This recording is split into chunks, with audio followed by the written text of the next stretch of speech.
नमस्कार, मैं हूं बालकृष्ण खरेजा।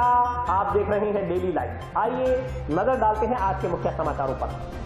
अध्यादेशों की प्रतियां जलाकर आड़त व्यापारियों ने सरकार के खिलाफ जताया रोष। बुधवार को दूसरे दिन भी हड़ताल पर रहे व्यापारी। विभिन्न मांगों को लेकर महकमा ने टाउन जंक्शन में किया प्रदर्शन। प्रशासनिक अधिकारियों के मार्फत प्रधानमंत्री को भेजा गया 18 सूत्री मांग पत्र। चक 35 SSW से अवैध हथियार बनाने की फैक्ट्री पकड़ने के मामले में सदर पुलिस ने आरोपी को भिजवाया जेल। वार्ड 14 में पीर की दरगाह तोड़वाने वालों के खिलाफ कार्रवाई की मांग। साथी समाज ने जिला कलेक्टर को सौंपा ज्ञापन। गो हत्या के आरोपी के खिलाफ सख्त कार्रवाई करने की मांग। सरपंच एसोसिएशन पदाधिकारियों ने पुलिस अधीक्षक को सौंपा ज्ञापन। गांव पदमपुरा के एक व्यक्ति ने कलेक्टर से लगाई आशियाना देने की गुहार। और अब समाचार विस्तार से। केंद्र सरकार द्वारा पारित 3 अध्यादेशों को वापस लेने की मांग को लेकर बुधवार को दूसरे दिन भी आड़त व्यापारियों की हड़ताल जारी रही। जंक्शन में आड़त व्यापारियों ने अध्यादेशों की प्रतियां जलाकर विरोध दर्ज करवाया। काला कानून, काला कानून, काला कानून।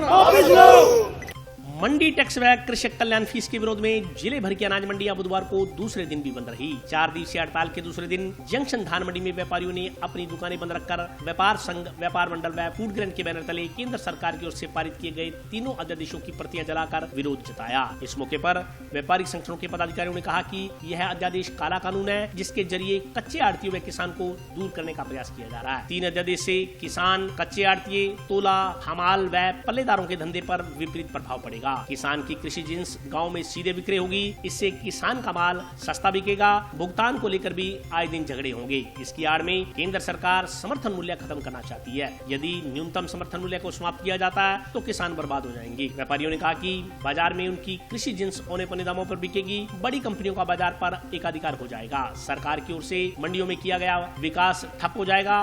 मंडियां वीरान हो जाएंगी। मंडी यार्ड खंडर में तब्दील हो जाएंगे। उन्होंने कहा कि केंद्र सरकार की ओर से पारित कृषि जिन्स बिक्री, स्टॉक सीमा में भंडारण को लेकर तीनों अध्यादेश राजस्थान में लागू होने से कृषि जिन्स मंडी से बाहर विक्रय होंगी। उस पर कृषि उपज मंडी का शुल्क, किसान कल्याण फीस व किसी भी प्रकार का बिक्री कर नहीं लगेगा। यदि कृषि उपज मंडी के क्षेत्राधिकार में कृषि जिन्स की बिक्री की जाएगी तो उस पर सभी प्रकार के शुल्क लागू होंगे। उन्होंने मांग की कि राज्य में तीनों अध्यादेश लागू न किए जाएं। व्यवस्था को पहले की तरह ही बरकरार रखा जाए। आदेशों की प्रतियां जलाने के बाद व्यापारियों ने मुख्यमंत्री को ज्ञापन प्रेषित कर इस कानून को वापस लेने की मांग की।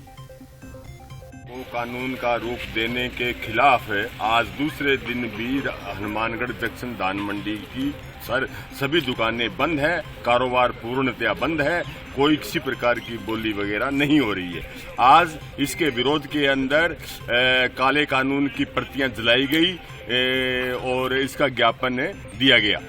जब तक हमारी मांगे पूरी नहीं मानी जाएगी ये आंदोलन जारी रहेगा। सड़कों पर लड़ाई लड़ी जाएगी। सरकार को बात मानने के लिए मजबूर किया जाएगा।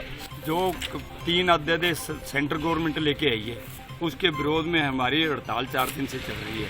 28 तारीख तक चलेगी और इससे किसान को तो बहुत ज़्यादा नुकसान है। व्यापारी तो फैल है ही है, किसान को भी बहुत ज़्यादा नुकसान है।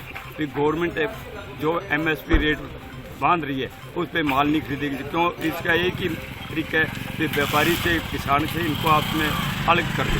जब ये अलग होगी उसका बड़ी कंपनी आएगी, वो मनमर्जी से अपना माल खरीदेगी। तो इसे किसान के मनमर्जी से माल बिका। अब बिहार में चल रहा है 1200 रुपये धान बिक रहा है, जो पंजाब में 1900 रुपये है। तो यही पोजीशन अपने राजस्थान में होगी। ये गवर्नमेंट का काला कानून है, इसको वापस लिया जाए। हम यदि ये नहीं लिया जाए तो आगे और बड़ा आंदोलन होगा। 18 सूत्री मांगों को लेकर C2 के बैनर तले मार्क्सवादी कम्युनिस्ट पार्टी कार्यकर्ताओं ने टाउन जंक्शन में प्रदर्शन कर प्रधानमंत्री के नाम का ज्ञापन प्रशासनिक अधिकारियों को सौंपा।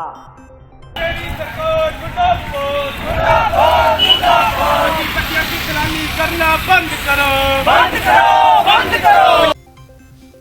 केंद्र सरकार की ओर से देश के सार्वजनिक उपक्रमों को निजी हाथों में सौंपने के खिलाफ मार्क्सवादी कम्युनिस्ट पार्टी के कार्यकर्ताओं ने बुधवार को राष्ट्रव्यापी आह्वान के तहत पूर्व घोषणा अनुसार टाउन तथा जंक्शन में प्रदर्शन कर निजीकरण का विरोध जताया। विरोध प्रदर्शन से पहले जंक्शन में लाल चौक के पास स्थित भगत सिंह यादगार केंद्र में पार्टी कार्यकर्ताओं की सभा हुई। इसमें वक्ताओं ने भारतीय जनता पार्टी की केंद्र सरकार पर आरोप लगाते हुए बड़े पूंजीपतियों को फायदा पहुंचाने की बात कही। उन्होंने कहा केंद्र सरकार पूंजीपतियों को फायदा पहुंचाने के लिए देश के तमाम आर्थिक ढांचे को औने घिनौने दामों में पूंजीपतियों के हाथों में सौंपने के लिए नए नए कानून बना रही है। इस तरह से भाजपा सांप्रदायिक एजेंडे पर आगे बढ़ रही है। उसी तरह से देश में विभाजनकारी ताकतों को और तेजी से बढ़ाया जा रहा है। केंद्र सरकार की आर्थिक नीतियों से पूरे देश में स्थिति भयावह बनी हुई है। माकपा कार्यकर्ताओं ने आयकर की सीमा से नीचे के सभी परिवारों को अगले 6 माह तक प्रतिमाह के हिसाब से 7,500 रुपए की नकदी का हस्तांतरण करने, सभी जरूरतमंदों को आगामी 6 माह तक 10 किलोग्राम प्रति व्यक्ति के हिसाब से मुफ्त खाद्यान्न उपलब्ध करवाने, मनरेगा का विस्तार कर बढ़ी हुई मजदूरी के साथ कम से कम 200 दिन का काम सुनिश्चित करने, अंतर्राज्यीय प्रवासी कामगार कानून को रद्द करने के प्रस्ताव को निरस्त करने, सार्वजनिक स्वास्थ्य केंद्र का खर्चा GDP के कम से कम 3% बराबर करने, मौजूदा श्रम कानूनों को निरस्त करने व संशोधित करने के लिए सभी प्रस्तावों को वापस लेने की मांग की। कार्यकर्ता सभा के बाद हाथों में पार्टी के झंडे पकड़े नारेबाजी करते हुए जुलूस के रूप में कलेक्ट्रेट के समक्ष पहुंचे। वहां कार्यकर्ताओं ने प्रदर्शन किया। विरोध प्रदर्शन के बाद तहसीलदार को प्रधानमंत्री के नाम का 18 सूत्री मांग पत्र सौंपा गया। ज्ञापन में चेतावनी दी गई कि यदि इन मांगों पर गौर नहीं किया गया तो मजबूरन पार्टी आंदोलन करेगी। इसी प्रकार टाउन की धान मंडी में भी माकपा कार्यकर्ताओं की सभा हुई। सभा के बाद पंचायत समिति के विकास अधिकारी को प्रधानमंत्री के नाम का मांग पत्र सौंपा गया। इस मौके पर बहादुर सिंह चौहान, आत्मा सिंह, मलकीत सिंह, सुरेंद्र शर्मा, अनिल मोहन मिश्रा, बसंत सिंह, हरजी वर्मा, मेजर सिंह, जगतार सिंह, अरविंद मुंशी, राकेश बजाज, सुदेश शर्मा, जितेंद्र दास, शोपत राम, संदीप बसोर सहित अन्य माकपा कार्यकर्ता मौजूद रहे। किसानों से, मजदूरों से, युवाओं से कि आज जरूरत इस बात की है कि हमें सड़कों पर मजबूरन हमें सड़कों पर आना पड़ा। इस संकट के में जब पूरे के चलते जो स्थिति है और लगातार वो बढ़ रही है, हालांकि जब हमें कोरोना की बात आई तो मोदी जी ने कहा था कि मुझको सिर्फ 21 दिन दे दो। हालत देश की सबसे गंभीर आज साथियों आम जनता की स्थिति, गरीब की और मजदूर की स्थिति। आज पूरे देश के अंदर कुछ सवालों को लेकर के हम आए हैं। पहला सवाल है कोरोना का। आज 32 लाख से ज्यादा हमारे देश में मरीज हैं। 60,000 के आसपास मौतें हो चुकी हैं।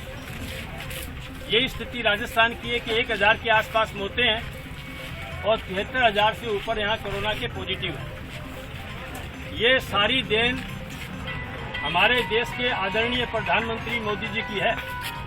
आज भारत की कम्युनिस्ट पार्टी मार्क्सवादी के राष्ट्रव्यापी आह्वान के तहत आज हमने हनुमानगढ़ जंक्शन पर राष्ट्रपति महोदय के नाम ज्ञापन दिया है, जिसमें मुख्य मांग है कि कोरोना की आड़ में जो देश की निजी संपत्तियों को मोदी सरकार चंद पूंजीपतियों के हवाले कर रही है और इसके अलावा जो कृषि विरोधी 3 अध्यादेश जो लेके आ रही है, जिससे कि व्यापारी, मजदूर, किसान उन पर पूरी तरह से बर्बाद हो जाएगा। बड़ी बड़ी कंपनियां आएंगी, वो सीधा किसानों के खेतों से माल उठाएगी और अपने गोदामों में लगाएगी और वो माल मंडी में नए आकर मंडी के जो व्यापारी है बुरी तरह से प्रभावित होंगे और वो बर्बाद हो जाएंगे।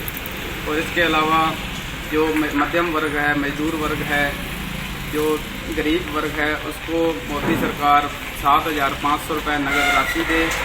नरेगा के अंदर 200 दिन की जो है वो बढ़ाए और उसको शहरी क्षेत्र में भी लागू करे। इसी मांगों को लेकर हमने आज राष्ट्रपति महोदय के नाम ज्ञापन दिया। आज भारत की कम्युनिस्ट पार्टी मार्क्सवादी का राष्ट्रव्यापी, देशव्यापी विरोध कार्यक्रम है। जिस प्रकार की केंद्र सरकार की जन विरोधी, मजदूर विरोधी, किसान विरोधी, आम जनता विरोधी जो नीतियां हैं, उसके खिलाफ आज का हमारा राष्ट्रीय कार्यक्रम था। जो हमारा आज का 18 सूत्री मांग पत्र है, जिसमें मुख्यतः है कि 7500 रुपया जो तमाम लोग इनकम टैक्स के दायरे से बाहर हैं, उनको 7500 रुपया 6 माह के लिए दिया जाए, क्योंकि आम जनता की हालात बड़ी खराब है। दूसरा है कि उन तमाम लोगों को जो ज़रूरतमंद लोग हैं 10 किलो अनाज प्रति व्यक्ति 6 माह के लिए दिया जाए और बिजली का जो बिल है वो 6 माह के लिए माफ़ किया जाए। ये मुख्य सवाल है। और हमारा जो चौथा सवाल है कि अभी जो तमाम जो हमारे देश के उपक्रम है जिनको सेंट्रल सरकार बेच रही है, चाहे वो हमारी रेलवे है, चाहे हमारे बैंक है, जो हमारे एयरपोर्ट है, अभी 3 एयरपोर्ट बेचे, जिसमें हमारे राजस्थान का जयपुर का एयरपोर्ट भी है, हमारी LIC है, हमारी वो तमाम चीज़ों को जिसको जनता ने अपने खून और पसीने से आज़ादी के 74 साल में उनका निर्माण किया था, उनको निजी हाथों में, चाहे देश के अंबानी अडानी या तमाम बड़े सेठों को कौड़ियों के भाव दे रहे हैं, तो वो है कि इस और तमाम जो श्रम कानूनों में मजदूर विरोधी संशोधन किए गए हैं उनको वापस लिया जाए। तो इन सारे सवालों को लेकर आज हमने प्रधानमंत्री के नाम आज का हमारा मांग पत्र है, जो हम जिला कलेक्टर के मार्फत और यहाँ हनुमानगढ़ में यहाँ के विकास अधिकारी के मार्फत वो हमारा मांग पत्र भेजे। चक 35 SSW से अवैध हथियार बनाने की फैक्ट्री पकड़ने के मामले में सदर पुलिस ने एक आरोपी को जेल भिजवा दिया है। पुलिस अन्य आरोपियों से गहन पूछताछ कर रही है। चक 35 SSW स्थित ढानी में अवैध हथियार बनाने का लघु कारखाना पकड़ने के मामले में मौके से गिरफ्तार ढानी मालिक को सदर पुलिस ने रिमांड अवधि समाप्त होने पर मजिस्ट्रेट के आदेश पर न्यायिक अभिरक्षा में भेज दिया है। रिमांड अवधि के दौरान अवैध हथियार बनाकर बेचने के संदर्भ में पुलिस के हाथ कोई विशेष जानकारी नहीं लगी। इस मामले में मंगलवार को पकड़े गए सुखदेव सिंह उर्फ काला सिंह पुत्र जुझार सिंह निवासी वार्ड नंबर 43 सिगलीगढ़ मोहल्ला टाउन से पुलिस पूछताछ करने में जुटी है। सदर थाना प्रभारी लखवीर सिंह गिल ने बताया कि मौके से पकड़े गए जसकरण सिंह पुत्र भगवान सिंह मुंदड़िया निवासी चक 35 SSW रोहित सेजीपुरा को पूछताछ के लिए रिमांड पर लिया था, जबकि गुरदीप सिंह पुत्र नक्षत्र सिंह निवासी फतेहगढ़ पुरुषोत्तेवाला बास थाना टाउन व गंगादल उर्फ गंगला पुत्र लालचंद निवासी गंगागढ़ थाना टाउन को न्यायिक अभिरक्षा में जेल भेज दिया था। दिनांक 22/8/2020 को सदर थाना इलाका में चक 35 SSW में जसकरण सिंह उर्फ जस्सा इसकी कहानी में से अवैध देसी पिस्तौल बनाने की जो मिनी फैक्ट्री हमने पकड़ी थी, उसमें जसकरण सिंह उर्फ जस्सा, गुरदीप सिंह उर्फ फैक्ट्री और गंगाजल उर्फ गंगला, ये 3 मौका पे गिरफ्तार हो गए थे। और जो हथियार बनाने वाला था मेन कारीगर था, जो कालू सिगलीगढ़ नाम उसका सामने आया था, और एक उसके साथ बब्बू उर्फ चंद सिंह जो हिस्ट्री शिफ्ट है टाउन थाने का, वो दोनों फरार हो गए थे वहाँ से मौका से। तो कल शाम को कालू सिगलीगढ़ को गिरफ्तार कर लिया गया, उसको आज कोर्ट में पेश किया जाएगा। और इससे हथियार बनाने के संबंध में पहले कहाँ कितने बनाए हैं, कैसे बनाए हैं, किसको दिया है, इस संबंध में तफ्तीश की जा रही है। इसका रिकॉर्ड है मंगवाया जा रहा है गंगानगर से। इसका पूरा नाम है सुखदेव सिंह उर्फ काला सिंह पुत्र जुझार सिंह उर्फ दिदार सिंह, निवासी है ये वार्ड नंबर 34 सिगलीगढ़ मोहल्ला हनुमानगढ़ में रह रहा है अभी तो, और वैसे मूलतः ही गंगानगर का रहने वाला है और वहाँ से प्राप्त कर रहे हैं। साथी समाज के लोगों ने बुधवार को कलेक्टर को ज्ञापन सौंपकर जंक्शन के वार्ड संख्या 14 में पीर की दरगाह तोड़वाने वालों के खिलाफ कार्रवाई करने की मांग की है। हमारी मांगे नाना पीर की दरगाह का, चार दरबारी का। जंक्शन के वार्ड संख्या 14 में पीर की दरगाह तोड़वाने के विरोध में बुधवार को सांसी समाज के लोगों ने जिला कलेक्टर जाकिर हुसैन को ज्ञापन सौंपा। सांसी समाज के लोगों ने बताया कि पीर की दरगाह सूरतगढ़ फाटक के पास पिछले 70 सालों से स्थापित है। इस दरगाह के साथ समाज के लोगों की धार्मिक भावनाएं जुड़ी हुई हैं। इसी दरगाह के नजदीक समाज के बुजुर्गों की समाधियां बनी हुई हैं। समाज के लोगों का आरोप है कि कुछ लोगों द्वारा कथित रूप से रंजिशवंश इन समाधियों और दरगाह को तोड़वाने का प्रयास किया जा रहा है। इसके चलते सांसी समाज के लोगों में रोष व्याप्त है। सांसी समाज ने कलेक्टर को ज्ञापन सौंप दरगाह तोड़वाने वालों के खिलाफ कार्रवाई करने की मांग की है। ये जी पिछले 70 वर्षों से हमारी यहाँ से आस्था जुड़ी हुई है और हमारे पूर्वजों की जो है यहाँ पर समाधियाँ हैं और 70 सालों से ही हम लोग जो है यहाँ तिजारत करते आ रहे हैं, पूजा पाठ करते आ रहे हैं। चाना पीर सूरतगढ़ रोड पर चाना पीर दरगाह, तो वहाँ पर नगर पालिका ने है जो वहाँ पर तोड़फोड़ की है और वहाँ पर कब्जा भी वो ले रहे हैं। तो इस विषय में हमने अपना रोष प्रकट करते हुए जिला कलेक्टर जी को ज्ञापन दिया है। अगर हमारी मांगें पूरी नहीं होती तो हम यहाँ पर धरना धरेंगे और आगे जो भी कार्रवाई होगी, जो भी हमसे होगा वो हम करेंगे। टाउन थाना में गो हत्या के मामले में दर्ज प्रकरण में आरोपी के खिलाफ सख्त कार्रवाई करने की मांग को लेकर बुधवार को सरपंच एसोसिएशन पदाधिकारियों ने पुलिस अधीक्षक को ज्ञापन सौंपा। सरपंच एसोसिएशन के पदाधिकारियों ने बुधवार को पुलिस अधीक्षक को ज्ञापन सौंप टाउन थाना में गांव रामसरा नारायण के निवासी एक व्यक्ति पर दर्ज गो हत्या के मामले की सही जांच करवाने तथा दोषी को सजा दिए जाने की मांग की है। एसोसिएशन पदाधिकारियों ने बताया कि 6 जून को गांव रामसरा नारायण की बावरियावाली ढानी में गोपीराम नामक एक व्यक्ति ने गाय की हत्या कर दी थी। इस संदर्भ में ग्रामीणों ने टाउन थाना में मामला दर्ज करवाया था, लेकिन आरोपी ने ग्रामीणों के खिलाफ ही SC/ST एक्ट के तहत परस्पर मुकदमा दर्ज करवा दिया। एसोसिएशन पदाधिकारियों ने बताया कि उक्त मामले में गोपीराम के खिलाफ कार्रवाई करने की बजाय पुलिस ने गांव के सरपंच सहित अन्य लोगों के खिलाफ मामला दर्ज कर लिया। उन्होंने आरोप लगाया कि गो हत्यारे को अभी तक गिरफ्तार नहीं किया गया। उक्त मामले में ग्रामीणों के खिलाफ टाउन थाना में दर्ज मुकदमे पर FR लगाने की मांग की गई है। सरपंच एसोसिएशन ने चेतावनी दी कि यदि पुलिस ने गो हत्यारे को गिरफ्तार नहीं किया और निर्दोष लोगों के खिलाफ दर्ज किए मामले पर FR नहीं लगाई तो सरपंच एसोसिएशन आंदोलन करेगी। गुरुसर पंचायत में गो हत्याकांड हुआ था। तो वो बावरी समाज का गोपीराम है, जिसने गो को काट के लोगों को वहाँ से लाया। तो वहाँ जब लोगों को उस टाइम पता चला तो वहाँ भीड़ इकट्ठा हुई। तो वहाँ सरपंच साहब आए, बीच बचाव करा के भीड़ ने उसको हाथापाई की और कुटामारी भी की। तो सरपंच साहब आके वहाँ उन्होंने बीच बचाव कराया, पुलिस को सूचना की। उस मामले में क्या उसके सरपंच साहब के खिलाफ SC/ST का मुकदमा दर्ज कर दिया। जो आरोपी है वो खुला घूम रहा है। तो उस मामले में SP साहब भी को दे दिए हैं ज्ञापन, वकीला व्यक्ति साहब को भी ज्ञापन दे दिया। आज हमारे सरपंच एसोसिएशन की तरफ से हम सभी सरपंच इकट्ठे होकर SP साहब के और कलेक्टर साहब के ज्ञापन दे रहे हैं कि 6/6/2020 को रामसरा गांव के अंदर एक बावरी समाज के आदमी ने एक गौ हत्या करके और इंसानों को दूसरे मास में मिला के सारा बांट दिया, लोगों को खिला दिया। उससे लोगों को पता लगा, लोग इकट्ठे हुए, वहाँ उसको पकड़ा। कुछ लोगों ने उसके साथ हाथापाई की। हमारा जो वर्तमान सरपंच है वो मौके पे पहुंचा, उन्होंने बीच बचाव करके लोगों को छुड़ाया। अगर वो नहीं छुड़ाते तो उससे काफ़ी लोग उसके मारापीटी करते। उसको छुड़ा के पुलिस को सूचना करी, पुलिस में FIR दर्ज कराई, पर पुलिस ने आज तक उस गो हत्यारे को ना तो अभी अरेस्ट किया ना और किया। वो सरेआम खुला घूम रहा है। और हमारे सरपंच साहबान और उसके भाई और उसके 2-4 मित्र साथी जो साथ में छुड़ाने में गए थे, उनके खिलाफ मुकदमा दर्ज के SC/ST का मुकदमा कर दिया। उनके खिलाफ उनको अरेस्ट करने के लिए उनके अरेस्ट वारंट जारी कर दिए।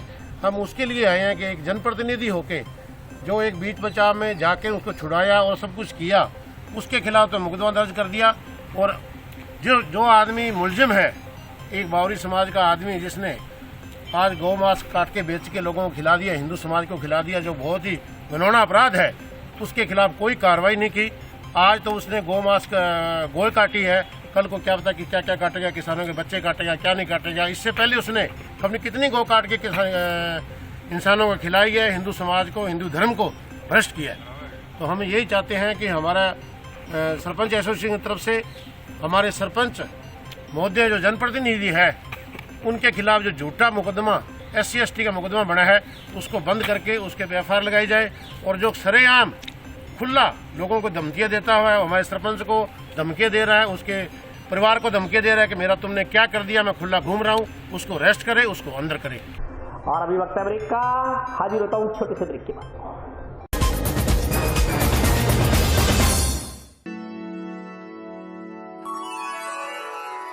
यूं तो कई बार मुझे हंसते देखा है,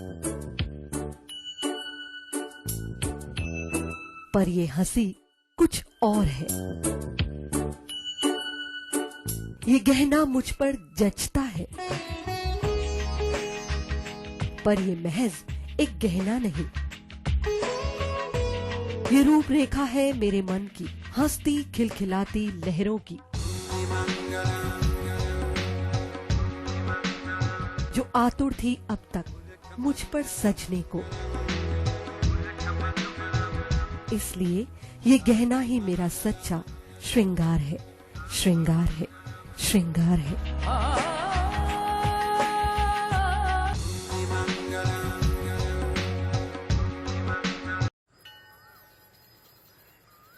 अरे बबलू, लॉकडाउन खुलते ही टहलने निकल पड़े। महामारी अभी फैली हुई है। सरपंच जी, टहलने नहीं, काम पे वापस जा रहे हैं। तुझे डर नहीं लगता वायरस पकड़ लेगा? पहले थोड़ा बहुत डर लगता था, फिर पता चला कि अगर मैंने पूरी सावधानी बरती तो ये बीमारी होने की संभावना कम है। सबसे महत्वपूर्ण है ये मास्क। काम पर मास्क हमेशा पहनूंगा, समय समय पर हाथ धोता रहूंगा और दूसरों से हर वक्त कम से कम 2 गज की दूरी बनाए रखूंगा। खुद को, दूसरों को और अपने परिवार वालों को भी सुरक्षित रखूंगा। अरे भाई, मेरी जिम्मेदारी बनती है तुझे चेतावनी देना, तो दे दिया। जब देश के मेडिकल और स्वच्छता कर्मचारी रोज कोरोना वायरस से लड़ने का काम कर रहे हैं तो हमारी भी तो जिम्मेदारी बनती है अपना काम करने की। बबलू, तुझे कुछ हो गया तो? हजारों लोग इस बीमारी को हराकर ठीक हो चुके हैं और अगर किसी कारण मुझे ये बीमारी हो भी जाए तो सरकार ने अस्पताल में हमारे इलाज के लिए पर्याप्त व्यवस्था कर रखी है। ये घबराने का वक्त नहीं, एक दूसरे का हौसला बढ़ाने का वक्त है। अरे ऐसे क्या देख रहा है? तू काम पे जाएगा, मैं नहीं जाऊंगा, नाक नहीं कट जाएगी मेरी। चलो मास्क। हाँ, मास्क। अरे नाक तो ढक लो। हाँ। कोरोना वायरस से हमें लड़ाई जारी रखनी पड़ेगी और उससे डर कर नहीं, पूरी सावधानी के साथ डट कर चलिए। रुकी जिंदगी को आगे बढ़ाएं, देश को आत्मनिर्भर बनाएं। जय हिंद।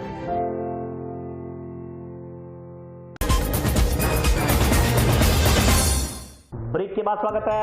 आइए नजर डालते हैं अगले समाचारों पर। आशियाना देने की मांग को लेकर बुधवार को नोहर तहसील के गांव पदमपुरा के एक व्यक्ति ने जिला कलेक्टर को ज्ञापन सौंपा।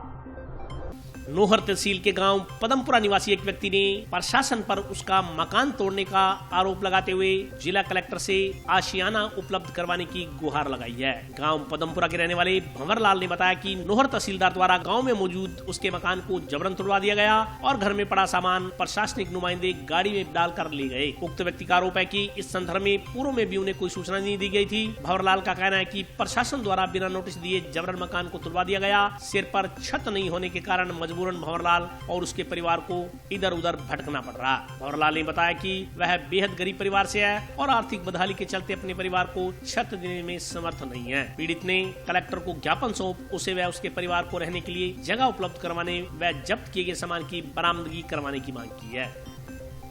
मेरी बच्ची को 10वीं में बच्चे की पढ़ाई खराब हो है, यदि कोई दारू पी घर पर आ जाता है और मारता बारने आगे कैसे रहूँ आगे घर में अकेली मार कूटे उठ गया तो बाद में हमारी झोपड़ी चला गया, कोई सुनाई नहीं है। मकान चला गया चक के माने दो अपने पास ले गए मुझे दोनों तीनों माँ बेटा ने नोर गेड़ा पीछे से मकान चुरा दिया। पंचायत घर में सामान पड़े सील कर दिया, ने कोई भी माफ नहीं है। रात डाणी में लिए गुजार दी सारी पुलिस फिर बार बार कलेक्टर के पास आया, मदद चाहिए हमारी। पदमपुरा के निवासी 25 साल थे और गौशाला में काम करते थे। पहले तो लड़की पे हाथ उठाया, मारा कुटी कर गया, फैमिली की मारी कोई सुनाई को नहीं। फिर हमारी छप्पर बाढ़ गया, हर पर झूठ इल्जाम लगा दी, बोले थे ही बाढ़ आओ। अच्छा अब है जी, मैं कल कोई नोर गया हुआ है, पीछे से मकान फोड़ दिया, ना कोई नोटिस दिया ना कोई और ना कोई पूछताछ, और बच्चा निकाल के दो पार करके और पीछे से मकान फोड़ दिया। पान है सो पंचायत समिति में फिट करके पानी सील कर दिया। अब खाने पीने घरे जावा किए घरे जावा, अब रोड के ऊपर बैठे हैं जी, फुटपाथ पर हो रहे हैं, ना माने खाने ने ना पीने। हमारी मदद तो कलेक्टर साहब बनाया, अगर भी जगह वो जगह नहीं है तो माने कोई और जगह दे दो, ठीक जगह दे दो जहाँ बच्चों को पेट पालन कर सको। खाने जी गाँव का ही है, सरपंच से और भी कई गाँव के अन्य आदमी हैं तो घर पे आ नहीं साहब। और कलेक्टर साहब से आई दरख्वास्त है कि मैंने 2 माची की जगह को नाके दिलवा दो, तो मैं मेरा गरीब आदमी मेरे बच्ची बच्चाओं को पेट पालन कर सकूँ और मैंने कुछ ही कौन चाहिए। अब वहाँ बच्चियाँ में खट्टे लेके जाऊँ, खट्टा में भोजन कराऊँ, खट्टे खट्टे भटकता करूँ, मेहनत मजदूरी करनी। मैं मेरे एक तकलीफ हो रही है हिरनी की, तो मैं हिरनिया परेशान हो रही हूँ, फिर भी मांगू पेट पालन में करूँ साहब। टाउन स्थित SRM स्कूल में बुधवार को राज्य स्तरीय संगीत प्रतियोगिता में उत्कृष्ट प्रदर्शन करने वाले विद्यार्थियों को सम्मानित किया गया। राज्य स्तरीय टीसी म्यूजिक कंपटीशन में उत्कृष्ट रहने वाले SRM स्कूल के विद्यार्थियों को बुधवार को विद्यालय प्रांगण में सम्मानित किया गया। इस मौके पर स्कूल मैनेजमेंट ने संगीत वादन व गायन प्रतियोगिता में प्रथम, द्वितीय व तृतीय स्थान प्राप्त करने वाले विद्यार्थियों को सम्मानित किया। स्कूल के संगीत अध्यापक गुलशन अरोड़ा ने बताया कि बच्चों की छिपी हुई प्रतिभाओं को उभारने के लिए राज्य स्तर पर टीसी म्यूजिक की ओर से ऑनलाइन प्रतियोगिता का आयोजन करवाया गया था। इसमें स्कूल के बच्चों ने उत्साह से भाग लेते हुए प्रथम, द्वितीय व तृतीय स्थान प्राप्त किया। लॉकडाउन के दौरान ऑनलाइन माध्यम से इस तरह की प्रतियोगिताओं में हिस्सा लेने के लिए बच्चों को प्रोत्साहित किया गया ताकि उनका मनोबल बढ़े और उनकी प्रतिभाएं उजागर हो सकें। कार्यक्रम के अंत में विद्यालय प्रबंधन समिति के महावीर स्वामी ने अभिभावकों तथा प्रतियोगिता में भाग लेने वाले छात्राओं को धन्यवाद ज्ञापित किया। मैंने टीसी म्यूजिक द्वारा आयोजित ऑनलाइन कंपटीशन में हिस्सा लिया और हारमोनियम वादन में प्रथम स्थान प्राप्त किया। इस सफलता का श्रेय मैं मेरे म्यूजिक टीचर श्री गुलशन सर, प्रिंसिपल सर, पेरेंट्स और SRM स्कूल को देना चाहूँगी। मैं आगे जाकर म्यूजिक में ही अपना करियर बनाना चाहती हूँ। टीसी कंपटीशन वाकई बहुत बढ़िया कंपटीशन है। मेरी बच्ची ने इसमें पार्टिसिपेट किया, उसने फर्स्ट प्राइज जीता, मुझे बहुत अच्छा लगा। और ऐसे competition should be organised time पे बच्चों को प्रोत्साहित करने के लिए। आज बड़ा हर्ष का विषय है कि टीसी म्यूजिक कंपटीशन जयपुर द्वारा जो कंपटीशन हुआ था ऑनलाइन, उसमें SRM स्कूल के बच्चों ने बहुत अच्छा प्रदर्शन किया है। डांस में, सिंगिंग में, इंस्ट्रूमेंटल में। आज स्कूल के चेयरमैन, प्रिंसिपल सर ने सभी ने मिलकर के बच्चों को सर्टिफिकेट जो आए हैं जयपुर से वो दिए हैं और बहुत अच्छा लगा। ऐसे कार्यक्रम आगे भी होते रहेंगे, करवाते रहेंगे। भारतीय जलदायी कर्मचारी संघ की बैठक जंक्शन में आयोजित हुई। बैठक में संघ की नई कार्यकारिणी का गठन किया गया। भारतीय जलदायी कर्मचारी संघ की बैठक बुधवार को जंक्शन में आयोजित की गई। बैठक में संघ की नई कार्यकारिणी का गठन किया गया। इस दौरान सुरेश कुमार दाइमा को निर्विरोध संघ के जिलाध्यक्ष पद पर मनोनीत किया गया। इसके अलावा अंग्रेज सिंह को संघ के जिला महामंत्री का पदभार सौंपा गया। नवनिर्वाचित संघ पदाधिकारियों ने बताया कि कर्मचारियों की समस्याओं को हल करना उनकी विशेष प्राथमिकताएं रहेंगी। इसके अलावा कर्मचारी हित में काम करना उनका दायित्व रहेगा। बैठक में संघ सदस्यों ने नवनिर्वाचित पदाधिकारियों का माल्यार्पण कर अभिनंदन किया। इनमें जैसे मामलों की भारतीय जलदायी कर्मचारी संघ के तहत जिलाध्यक्ष पद पर चुना गया है। भविष्य में कर्मचारी में जो भी कोई समस्या होगी उसके लिए पूरा करने के लिए मैं पूरा सहयोग करूँगा। अगर अधिकारियों से मेरे को मिलना पड़ेगा कर्मचारियों के कार्य के लिए तो उनसे हम मिलेंगे, हमारी समस्याओं का अवगत करवाएंगे और भविष्य में हम हमारे उज्ज्वल भविष्य की कामना करते हैं। कर्मचारी संघ जिला हनुमानगढ़ कार्य समिति के चुनाव करवाए गए हैं और जो पुरानी कार्य समिति थी उसको भंग करते हुए नई कार्य समिति का गठन किया गया है। इसमें जिला हनुमानगढ़ उपखंड टाउन से है सुरेश कुमार दाइमा, इनको जिलाध्यक्ष का दायित्व दिया गया है और ये अंग्रेज सिंह जी पीली बंगा, इनको जिला महामंत्री का जलदाई में दायित्व दिया गया है। टाउन पुलिस ने महामारी अध्यादेश अधिनियम के तहत कार्रवाई करते हुए सोशल डिस्टेंसिंग के नियमों की अवहेलना करने वालों के चालान काटे। कोरोना के मामलों की बढ़ती संख्या को देखते हुए पुलिस बिना मास्क घूमने वालों के खिलाफ सख्ती से पेश आ रही है। जिले में कोरोना के मामलों को नियंत्रित करने के लिए मास्क और सोशल डिस्टेंसिंग के नियमों का पालन करवाना अनिवार्य है। ऐसे में जो लोग बिना मास्क घूमते पाए जा रहे हैं उनके खिलाफ महामारी अध्यादेश अधिनियम के तहत कार्रवाई की जा रही है। टाउन पुलिस ने बुधवार को धान मंडी, मुख्य बाजार और जिला अस्पताल में बिना मास्क घूमने वाले 28 लोगों के चालान काटे। पुलिस ने महामारी अध्यादेश अधिनियम के तहत नियमों की अवहेलना करने वालों के चालान काट जुर्माना राशि वसूल की। पुलिस ने बताया कि कोरोना संक्रमण से बचाव के लिए जिला कलेक्टर के निर्देशानुसार मास्क की अनिवार्यता को सुनिश्चित करवाने के लिए निरंतर कार्रवाई की जा रही है। इसी क्रम में 28 लोगों के चालान काट उनसे 3400 रुपए की जुर्माना राशि वसूल की गई। श्रीमान जिला पुलिस अधीक्षक एवं थानाधिकारी महोदय के निर्देशानुसार कोरोना महामारी की रोकथाम हेतु बाजार के अंदर दौराने गश्त मेन बाजार, धान मंडी और हॉस्पिटल, राजकीय चिकित्सालय, महात्मा गांधी हॉस्पिटल के परिसर में मास्क नहीं लगाने वाले लोगों के खिलाफ कार्रवाई कर चालान किए गए थे, जिसमें आज 28 व्यक्तियों के खिलाफ मास्क नहीं लगाने की कार्रवाई कर चालान काटे गए। 3400 रुपया राशि वसूल की गई।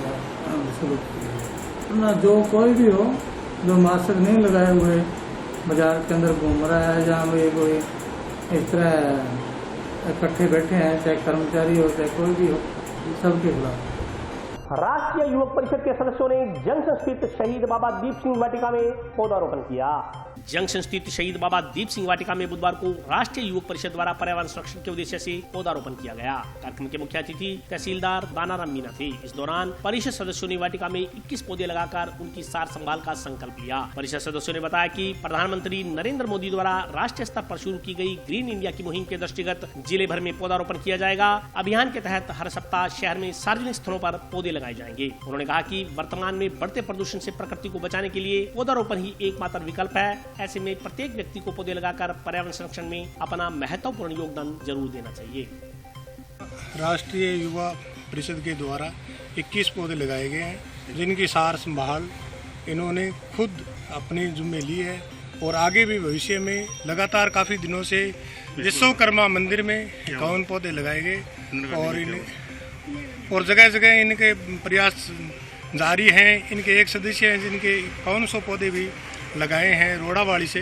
ये राष्ट्रीय युवा परिषद बहुत ही सराहनीय कार्य कर रही है। आज के टाइम में पेड़ पौधा मुख्य ही कोरोना जैसी बीमारियां हैं, इनमें बहुत लाभ हैं, वातावरण को साफ करती है और ये आगे से आगे और भी उनकी तरफ जाए, मैं आशा करता हूँ।